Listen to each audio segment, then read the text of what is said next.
The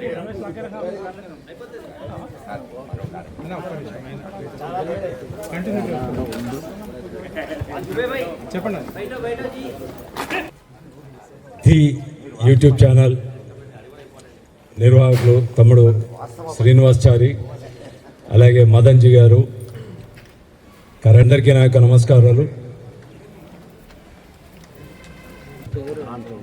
మన అదృష్టమో ఏమో, ఈ దేశం చేసుకున్న అదృష్టమో ఏమో, మోదీ గారు అధికారంలోకి వచ్చాక నేను హిందువునని చెప్పుకోవడం సాధ్యమవుతుంది అందరికీ. గారే కనుక రాలేకపోయి ఉండుంటే 2011కి తన వెంట తిరిగే వాళ్ళకి తెలుసు, లేదా దగ్గర నుంచి గమనించే వాళ్ళకి తెలుసు. మనం గుణం ఉండదు, నా పని నేను చేసుకుంటా కదా, నేను మంచివాడినే కదా అనుకుంటాం.